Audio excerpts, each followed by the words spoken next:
My husband's mother grabbed my pregnant body and threw me down her staircase in front of 40 guests because I refused to name my unborn daughter after her instead of my late grandmother. I was 7 months pregnant and standing at the top of Paulette's staircase when she cornered me. The party was still going below us. 40 people, wine glasses, the smell of the roast she'd insisted on making herself because she wanted everyone to say she'd done it all. I had come up to use the guest bathroom because the line downstairs was long and my bladder had a personality of its own by then. That was the only reason I was up there. That was the only reason she got me alone. She was waiting when I came out. So, she said, "Are you finally going to tell me what you're naming my granddaughter?" She smiled when she said it. That was the thing about Paulette. She smiled while she took the ground out from under you. Ethan and I had already picked the name. We'd picked it 3 months earlier, lying in bed with my hand on my stomach, and we hadn't argued about it for even a minute. Rose, after the grandmother who raised me, the woman who'd taught me to drive and to cook and to leave a room before I said something I couldn't take back. Rose had died the winter before I got pregnant, and naming my daughter after her felt like the only clean thing in a year of hard ones. "We're naming her Rose," I said. Paulette's face did the thing it always did. It stayed still for 1 second too long, then it twisted. "Rose," she said. "Not Diane." Diane was her name, her legal first name. She'd gone by her middle name, Paulette, since she was a girl, but she wanted that baby to carry Diane, and she'd been dropping it into conversation for months like a coin into a jar, just so it's there. Just an option for the family line. "I raised Ethan alone," she said. "I gave up everything for that boy. Everything. And you can't give me this one thing. It's not personal, Paulette. It's my grandmother's name. Some woman I never even met matters more to you than the woman who made your husband." Her voice was climbing now. Below us, I heard the conversation thin out. A few faces tipped up toward the landing. "You've been trying to erase me since the day you met him," she said. "Admit it, just once. Be honest with me." I stepped back without thinking. It's a thing you do when someone leans in. I stepped back, and there was nowhere to go. Just the stairs. 19 steps of dark stained oak she'd had refinished that spring. "Prove you're not erasing me," she said. "Change the name." "I can't do that." Her eyes went flat. All the theater drained out of them and left something patient behind. "Wrong answer," she said. Her hand came up and hit me in the chest. Not a slap, a push. Flat palm, full arm, all her weight behind it. I went backward. I remember my arms moving before the rest of me did, both of them wrapping around my belly, and I remember thinking, very clearly, "Not the baby, not the baby," like a word you could say fast enough to make it true. I hit the 4th step with my hip and the 7th with my shoulder, and then I don't remember the middle. I remember the bottom. I remember the floor coming up and the wind leaving my body in one hard cough, and then just lying there with the ceiling spinning and 40 faces gathering at the top of the stairs looking down. Paulette stood at the top. Her arm was still out. For 1 second, one single second before anyone else could see, she looked down at me and I saw it plain on her face. Satisfaction. The look of a woman who has finished a task. Then she screamed, "Oh my God, she slipped! She slipped! I tried to catch her!" And she came flying down the stairs with her hands out and her face rearranged into terror. And by the time she reached me, she was crying. And everyone believed the crying because the crying was very good. Ethan dropped to his knees beside me. His hands hovered over me like he didn't know where it was safe to touch. "She pushed me," I said. My voice came out flat and small. "Ethan, she pushed me." Paulette gasped like I'd driven something into her. "I would never hurt my grandbaby. How could you say that in front of everyone?" And nobody said a word. 40 people, and not one of them said a word. That was the moment I understood what I was up against. Not the push. The silence after. Let me back up, because none of this makes sense without the years underneath it. My name is Nora. I was 31 when this happened. I met Ethan Vance when I was 26 at a friend's engagement dinner in a restaurant in Oak Park with terrible acoustics, and we spent the whole night leaning in close to hear each other, and by the end of it I was gone. He was steady in a way I'd been looking for without knowing it. His father had left when he was 3, so the story went, and his mother had raised him alone, and he carried the whole thing like a debt he could never fully pay. I found that tender at first. I want to be honest about that. The devotion he had to Paulette was one of the things I loved about him, before it was the thing that nearly cost me everything. Paulette lived in a big colonial in Hinsdale, one of the wealthier western suburbs, in a house she'd bought with the settlement from her divorce and had never once let anyone forget she'd earned. She was 62. She had silver hair she kept in a hard, elegant bob, and she wore a lot of cream and camel and gold, and she was, on first meeting, genuinely charming. She remembered your coffee order. She asked about your mother. She sent handwritten thank you notes in blue ink in this distinctive slanted hand for the smallest things. People adored her. That was the part that took me years to understand, that the charm wasn't a mask over the cruelty. The charm was the weapon. It was how she made sure that when she did something monstrous, no one could believe she'd done it. I should have seen it earlier. There was a night, maybe 8 months into dating Ethan, when I did see it, and I told myself a story about it instead. We were at her house for dinner. Ethan had mentioned in passing that we were thinking about a trip to Portugal in the fall, just thinking about it. Paulette set down her fork. She got very quiet. And then, over the next 20 minutes, without ever raising her voice, she constructed a version of events in which Ethan had promised to take her to see her cousin in Arizona that fall. A promise I had somehow talked him out of because I was selfish and wanted him to myself. There had been no such promise. I watched Ethan's face while she did it. I watched him go from confused confused, too uncertain, too apologetic. By the end of the meal, he was apologizing to her for a thing that had never happened. And I was the villain of a story that had been invented across a dinner table in real time. On the drive home, I said, "Ethan, you never promised her Arizona." And he said, "I don't know. Maybe I did and forgot. She wouldn't just make that up. She wouldn't just make that up." I heard that sentence from him so many times over the next 5 years that it started to sound like a hymn. We got married in a small ceremony 2 years later. Paulette cried through the whole thing, which everyone found touching. She also, 3 days before the wedding, called me to suggest that my dress read a little young and that she'd be happy to help me find something more appropriate. And when I declined, she told Ethan she was worried I didn't respect the family. Small things. Always small things. Each one deniable on its own. Each one leaving a bruise you couldn't point to. When Ethan and I bought our condo in Oak Park, Paulette gave us $38,000 toward the down payment. It was generous. I want to say that clearly because it matters to what came after. It was a lot of money and she didn't have to give it, but she never once let it be a gift. She brought it up at Thanksgiving. She brought it up when we chose a paint color she didn't like. "After everything I did to get you into that place," she'd say, light as anything, and Ethan would flinch, and I learned that the $38,000 was not a down payment. It was a leash, and she'd handed it to us gift-wrapped. I should tell you about Rose, my grandmother, because the whole fight was about her name and Paulette never once asked who she was. My parents split when I was 4. My mother worked doubles. I was raised, really raised, by Rose in a small brick house in Berwyn with a crabapple tree in the yard and a kitchen that always smelled like something on the stove. Rose was 70 when she started raising me and 89 when she died. And in between, she taught me everything I actually know about being a person. She taught me to drive in a church parking lot on Sundays. She taught me to make her mother's paprikash and to fold a fitted sheet and to write a real thank you note, which is a thing Paulette and I had in common and never once discussed. Most of all, she taught me a rule I've built my life on. Leave a room before you say the thing you can't take back. Rose never once, in 19 years, said a thing to me she couldn't take back. She had a laugh that came from somewhere down low and turned every head in a diner. She died the January before I got pregnant, in her sleep, in the brick house, and I was holding her hand when the nurse said it was over. Naming my daughter after her was not a preference. It was the closest thing to a prayer I had left. When I told Paulette it's my grandmother's name, and she said some woman I never met, I understood that she genuinely could not see why a dead woman in Berwyn would outrank her. That was the whole distance between us, right there, in one sentence. His cousin Priya warned me once, early. We were doing dishes at a family Christmas, elbow to elbow at the sink, and she said quietly without looking at me, "Just be careful with her. She's not what she looks like." I asked what she meant. Priya shook her head. "She decides something is true," she said, "and then she makes everyone believe it. I watched her do it to me when I was 16. She didn't say more, and I didn't push. I filed it away as family drama, the kind everybody has, and I went back to drying plates. I've thought about that conversation 1,000 times since. Priya handed me the whole map that night, and I looked at it and I put it in a drawer. The pregnancy is what broke it open, because a grandchild was the one thing Paulette wanted that she could not manufacture out of charm. She wanted control of it, and the name was where she made her stand. Here's how it escalated, and I'll try to tell it the way it actually happened, which is slowly, one reasonable seeming step at a time, each one worse than the last. It started 3 months before the party, at the 20-week ultrasound. We'd found out it was a girl. We were happy. We told Paulette that evening, and the first words out of her mouth before congratulations, before anything, were, "A girl. Oh, we have to talk about Diane." Not a question. A door already open. I laughed it off. I said we hadn't gotten that far. That was true. We hadn't. But 2 weeks later, we did get that far, Ethan and I, and we chose Rose, and I made the mistake of thinking the choice was ours to make. The first real step came at a baby shower his Aunt Carol threw. Paulette stood up to give a toast and used it to announce, to a room full of my friends and hers, that there's a beautiful family tradition on the Vance side of naming the firstborn girl Diane, and I just know Nora's going to honor it. She said it smiling, holding her glass up toward me, and 30 women turned to look at me with warm, expectant faces, and I had to sit there and smile back and say nothing, because the alternative was to correct my mother-in-law publicly at my own shower. There was no such tradition. She was an only child. There had been no firstborn Diane before her. She invented a lineage in a toast and used my friends as witnesses. When I told Ethan afterward that it wasn't true, he said, "She probably just means it loosely." Loosely. I was learning that everything she did could be reframed as loose. The second step came through the phone. She started calling Ethan when I wasn't home. I'd come back and find him quiet, and it would come out over dinner that his mother was just concerned. Concerned that I seemed stressed. Concerned that pregnancy was hard on some women more than others. Concerned that I'd isolated him from his family, by which she meant that we had, on 2 occasions, declined Sunday dinner. She was building something. I could feel it, but I couldn't see the shape of it yet. She was assembling a picture of me, brick by brick, in the one mind that mattered most to her plan, her son's. The third step was money, because it was always going to be money. She called me directly one afternoon, sweet as pie, and said she wanted to set up a college fund for the baby. Wonderful, I said. Then she said she wanted to be the one to manage it, and to be on the account, and to have a say in the big decisions, since I'll be the one funding it. I said Ethan and I would think about it. She said, "Of course. I just want to make sure this child has someone stable looking out for her future." Someone stable. She let the words sit there. She wanted me to hear it. She was very good at making sure I heard it while leaving no fingerprints on it. The fourth step is the one I keep coming back to, because it's the one where I should have understood, and because it planted a thing that mattered later. It was a Sunday, maybe 5 weeks before the party. We were at her house. I'd gone looking for the bathroom on the first floor and taken a wrong turn into her study, and I saw two things on her desk in the 4 seconds before I backed out. The first was a business card. Cream stock, gold lettering, Wexler and Boyd, family law. I noticed it because it was propped up against her lamp like something she looked at often, not something buried in a drawer. The second was a photograph on the wall. An old one from the 80s by the clothes, of a young Paulette holding a toddler I recognized as Ethan. And there was a third person in the frame, a man. Except where his face should have been, someone had taken a pen and scratched it out, round and round, until the paper underneath had torn. His body was there. His face was a hole. I stood in the doorway and looked at that torn photograph, and something cold moved through me. And then Paulette's voice came from the hall. "Nora, are you lost, dear?" Bright and close, and I stepped out and said I was looking for the bathroom, and she smiled and pointed me the right way. And I didn't think about the card or the photograph again for weeks. I had a baby coming. I had a name I was defending. I didn't have room to wonder why a woman would keep a family law firm's card propped against her lamp, or why she'd scratched a man's face out of her own history and left it hanging on the wall where she'd see it every day. There was one more thing in the days before the party, and I want to include it because it's the moment I decided to stop confiding in my own husband, which is a terrible thing for a marriage, and which she engineered on purpose. I came home from work, and Ethan wouldn't look at me. It took an hour to get it out of him. His mother had told him that I'd said something to her, that I'd said, and I'm quoting the fiction, "Your mother is going to die alone, and she deserves it." I have never said a sentence like that in my life. I would never. But Paulette had wept it into the phone to Ethan that afternoon, in real time, her voice breaking on the word deserves, and by the time I got home, he was carrying it like a stone. I told him it wasn't true. He said, "Why would she make that up?" And there it was again. The him. She wouldn't just make that up. I realized, standing in my own kitchen at 7 months pregnant, that anything I told my husband could be turned into ammunition, that she had a direct line into his mind that I couldn't cut, and that the only safe thing was to stop talking. So I stopped. I stopped telling him things. And that isolation, that quiet, was exactly the ground she needed, because a woman with no one to confide in is a woman who looks from the outside like she's coming apart. She built my instability by taking away the people I could lean on. She'd done it to Daniel too, though I didn't know that yet. She was very, very good at making you disappear from your own life, and then pointing at the empty space where you used to be, and calling it proof. The fifth step was the staircase. You already know about the staircase. At the hospital that night, the baby was fine. They monitored me for hours. Strong heartbeat, no bleeding, no contractions. A bad fall and a lot of bruises, and a body that had done exactly what a body is supposed to do, which is wrap itself around the thing it loves. Ethan cried when the doctor said the baby was okay. He cried and thanked God and held my hand, and for a few minutes I thought, okay,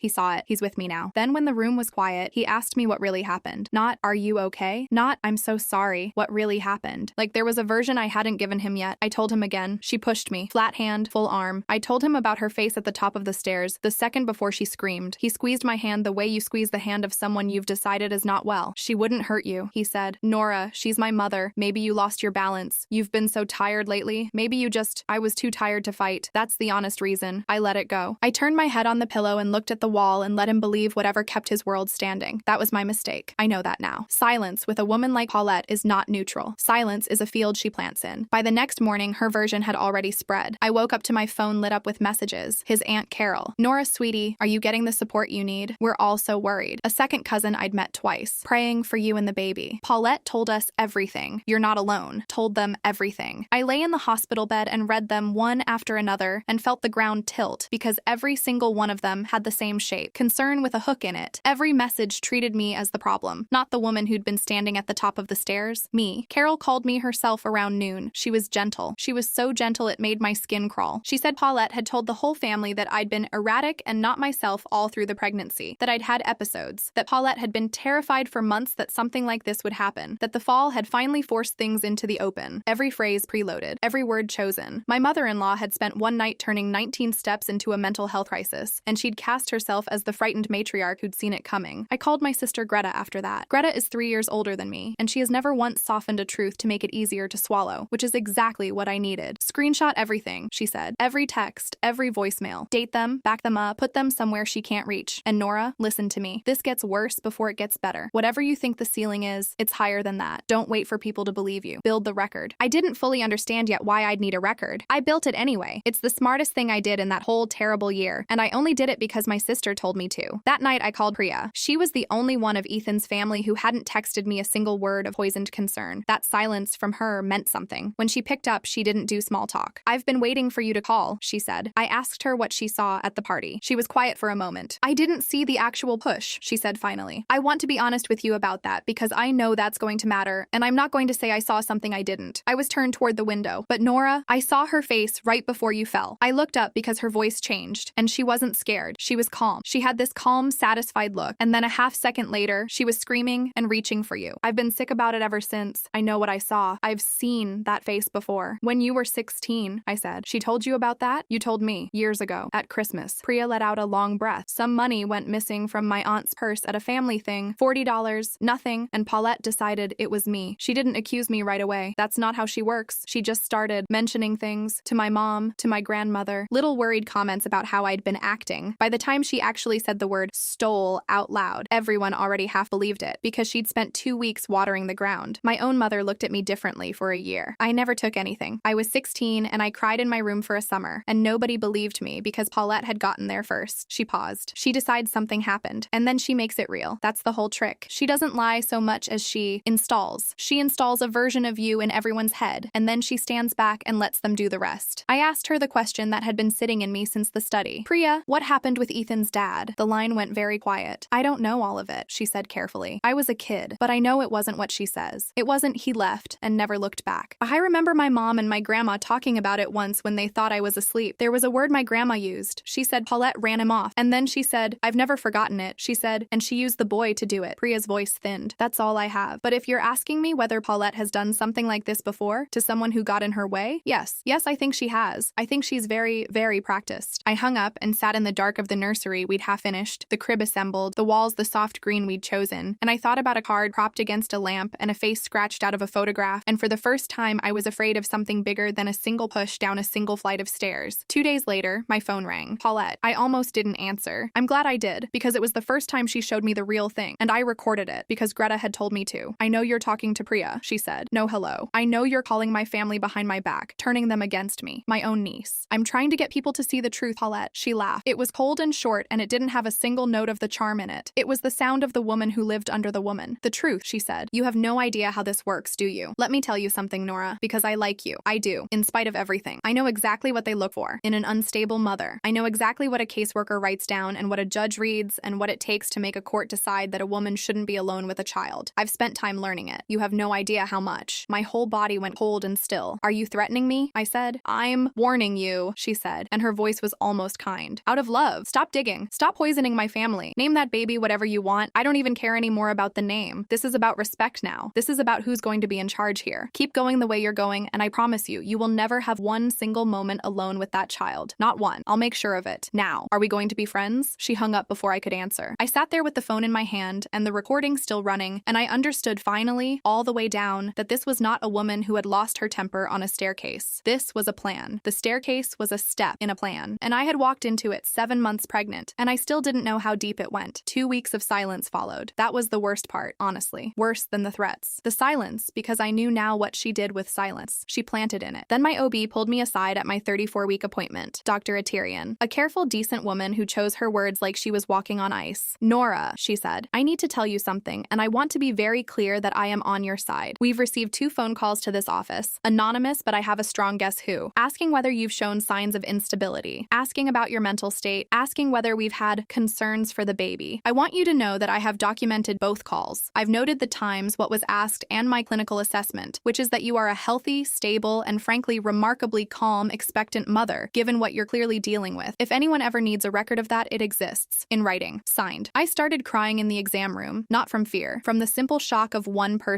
single person outside my own head, saying, I believe you, and I've written it down. It got worse before it got better, exactly like Greta said. That same week, my sister called me, furious. She'd heard from a mutual friend that Paulette had approached one of Ethan's older relatives, a great aunt named Marjorie, 81, sharp as a tack, and asked her to be prepared to serve as a character witness if something happens with the baby. If something happens. Paulette was assembling witnesses for a proceeding that, as far as any of us knew, didn't exist yet. She was casting a play I hadn't been told I was in, and then Ethan found out about the calls to my doctor. I hadn't told him. I'd stopped telling him things, which I regret, but I'd learned that telling him things just gave his mother a bank shot into my life. But Dr. Atirian's office had, following protocol, flagged the calls, and somehow it got back to him through Carol, of all people, a version where I was making a fuss. He came home that night pale and asked me straight out if his mother had really been calling my doctor. For once, I had proof. I played him the recording, the one where she told me she knew what a court looks for in an unstable mother. He listened to the whole thing without moving. When it ended, he picked up his own phone and he called her and he put it on speaker, and I sat very still because I understood that whatever happened in the next 2 minutes was going to decide the shape of the rest of my marriage. "Mom," he said, "have you been calling Nora's doctor?" Silence on the line. A long one. I could picture her deciding which Paulette to be, then sweet and slow and careful. "Ethan, honey, I'm just worried about the baby. You know that. You've told me yourself how unstable she's been. You told me you were scared." And I watched my husband's face, and I watched him understand that she was quoting words back to him that he had never said, that she had installed them, that she'd been building a Nora inside his head for months, sentence by sentence, and was now reading that Nora back to him as though he'd written her. He hung up without another word. He sat down on the edge of the bed. He looked like a man who'd just seen the floor of his own house give way. "I never said that," he said quietly. "Nora, I never told her you were unstable. I never said I was scared of you. She said it back to me like